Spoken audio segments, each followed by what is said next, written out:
गणेश जी ने चंद्रमा को अपने मस्तक पर क्यों धारण कर लिया? कहते हैं कि एक बार गणेश जी अपने पिता श्री शिव जी के साथ समय बिताने कैलाश पहुंचे। शिव जी ने उन्हें अपने समीप बैठाया और ध्यान में लीन हो गए। तभी गणेश जी ने देखा कि पिताजी की जटाओं से अद्भुत प्रकाश निकल रहा है। जिज्ञासा में उन्होंने चंद्रमा को जटाओं से निकाल लिया और खेलने लगे। चंद्रदेव को यह ज्ञात हुआ तो उन्हें गुदगुदी होने लगी और गणेश जी बार बार उन्हें उछाल कर खेलने लगे। अचानक गणेश जी ने सोचा, इससे तो बहुत प्रकाश फैल रहा है, क्यों न इसे ढक कर देखूं। जैसे ही उन्होंने चंद्रमा को ढक दिया, समस्त लोक अंधकार में डूब गया। शिव जी को यह समाचार मिला तो उन्होंने अपने गणों को चंद्रमा वापस लाने भेजा। गणों ने जाकर कहा, बालक यह चंद्रमा है, खेलने की वस्तु नहीं। लेकिन गणेश जी बोले, नहीं, यह मेरा अस्त्र है, मैं इसे नहीं दूंगा। और वे वहाँ से चले गए। फिर नंदी जी उन्हें ढूंढते हुए पहुंचे और देखा कि गणेश जी ने चंद्रमा को अपने शीश पर धारण कर लिया है। अंततः माता पार्वती ने गणेश जी को समझाया। तब उन्होंने चंद्रमा को वापस शिव जी की जटाओं में रख दिया और उनसे क्षमा भी मांगी। महादेव की सच्चे भक्त चैनल को सब्सक्राइब करके कमेंट बॉक्स में हर हर महादेव जरूर लिखें। एक बार भूख से अत्यंत व्याकुल होकर मूषिकासुर इधर उधर भटक रहा था। तभी उसे पास में ऋषियों का आश्रम दिखाई देता है, जहां से उसे स्वादिष्ट महाभोग व्यंजनों की सुगंध आ रही थी। तभी मूषिकासुर एक मूष का रूप धारण करके उस भोजन कक्ष में पहुंचकर वहां का सारा भोजन खा जाता है और समस्त भोजन को अस्त व्यस्त कर देता है। तब उसकी आवाज से एक ऋषि भोजन कक्ष में आते हैं और देखते हैं कि वहां तो महाभोग का सारा भोजन बिखरा पड़ा था। तब मूषिकासुर अपने वास्तविक रूप में आकर उस ऋषि को लात मारकर दूर फेंक देता है और पूरे आश्रम को जलाकर नष्ट कर देता है। और इसके बाद यज्ञ कर रहे ऋषियों के यज्ञ को भी भंग कर वहां से चला जाता है। तभी गणेश जी वहां आकर अपनी सूंड से पूरे आश्रम की आग बुझा देते हैं। तब गणेश जी ऋषियों से आज्ञा लेकर मूषिकासुर को सबक सिखाने के लिए जाते हैं। तब जैसे ही गणेश जी उस मूषिकासुर को पकड़ने लगते हैं तो वह चालाकी से गड्ढे में कूदने लगता है। तब गणेश जी उसे पाश से पकड़ लेते हैं। तब मूषिकासुर तेजी से भागने लगता है, जिस पर गणेश जी को बहुत आनंद आता है और वे सोचते हैं कि सबके पास कोई ना कोई वाहन है, लेकिन मेरे पास कोई वाहन नहीं है, क्यों ना मैं इस मूषक को ही अपना वाहन बना लूं। तब गणेश जी दंड स्वरूप मूषिकासुर को अपना वाहन बना उसका उद्धार करते हैं और मूषिकासुर गणेश जी का वाहन बन अति प्रसन्न होता है। तो दोस्तों, गणेश जी के सच्चे भक्त चैनल को सब्सक्राइब करके कमेंट में गणपति बप्पा मोरिया जरूर लिखें।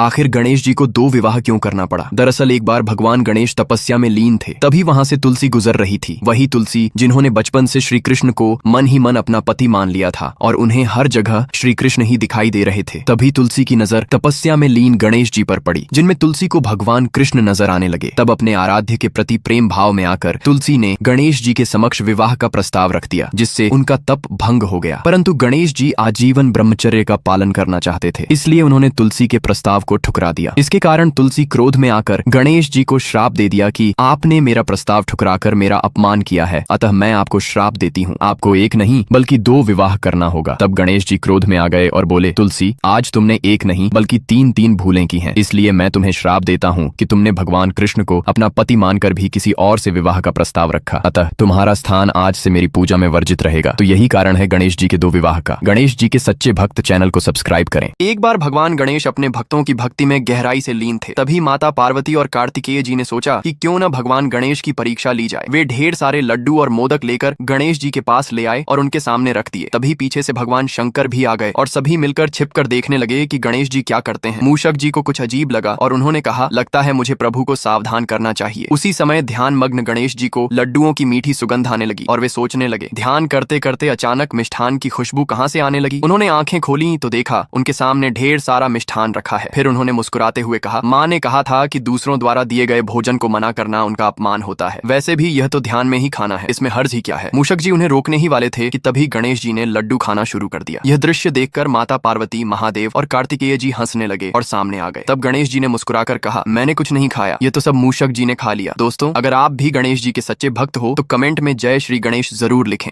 गणेश जी को कैद करने के लिए भंडासुर यज्ञ कर रहा था। जब उसके यज्ञ की सामग्री समाप्त हो जाती है तो वह सोचता है कि यज्ञ विफल न हो, इसलिए वह अपनी जीभ बाहर निकालता है और उसे चाकू से काटकर हवन कुंड में डाल देता है। बेबस होकर गणेश जी को उसे दर्शन देने पड़ते हैं। तब भंडासुर वरदान मांगता है कि आप मेरे घर में ही निवास कीजिए। इस पर गणेश जी कहते हैं कि जब तक तुम मुझे मोदक खिलाते रहोगे मैं तुम्हारे साथ रहूंगा। इसके बाद भंडासुर अपनी 3 रानियों के साथ मिलकर गणेश जी को मोदक खिलाने लगता है, लेकिन जैसे ही थाल रखा जाता गणेश जी सारे मोदक तुरंत खा लेते थे। ऐसा कई दिनों तक चलता रहा। आखिर में जब मोदक समाप्त होने ही वाले थे तो भंडासुर को चिंता होने लगती है। वह सूर्य देव को ललकारते हुए पुकारता है और कहता है कि मुझे तुरंत अक्षय पात्र दे दो, वरना मैं तुम्हें हमेशा के लिए अस्त कर दूंगा। डर के मारे सूर्य देव प्रकट होते हैं और उसे अक्षय पात्र दे देते हैं। भंडासुर वह अक्षय पात्र अपने प्रतिरूप को दे देता है। उस समय केवल एक ही मोदक बचा था, लेकिन जैसे ही उसे अक्षय पात्र में डाला जाता है वह कभी समाप्त नहीं होता। भंडासुर कहता है, गणेश जी अब आप मोदक जी भरकर खाते रहिए। इसके बाद वह अपने रसोइयों से कहता है, आप सब आराम करने जाएं, आप लोग थक गए होंगे। आखिर कैसे मूषक जी ने बचाई गणेश जी की जान? भंडासुर के जाल में फंसे गणेश जी लगातार लगातार 1 सप्ताह से मोदक खाए जा रहे थे। अधिक मोदक खाने के कारण उनका पेट फटने के कगार पर पहुंच गया था। यह देखकर सभी लोग घबरा गए कि कहीं गणेश जी का पेट फट न जाए। माता पार्वती अपने पुत्र की इस पीड़ा से अत्यंत चिंतित हो उठी और बोली कि अब तो माता ललिता देवी ही इसका उपाय बता सकती हैं। माता की आज्ञा पाकर मूषक जी बिना देर किए माता ललिता देवी के पास पहुंचे। उन्होंने सारी बात बताई। तब माता ललिता देवी ने कहा कि अक्षय पात्र तब तक मोदक देता रहेगा जब तक वह झूठा या अशुद्ध नहीं हो जाता। यह सुनते ही मूषक जी तुरंत वहां से निकल पड़े और भंडासुर के महल में पहुंच गए। वे चुपचाप गणेश जी के पास पहुंचे और जोर से छींक मारी। उनकी छींक सीधे अक्षय पात्र पर गिरी, जिससे वह अपवित्र हो गया। इसके बाद मूषक जी अक्षय पात्र के सारे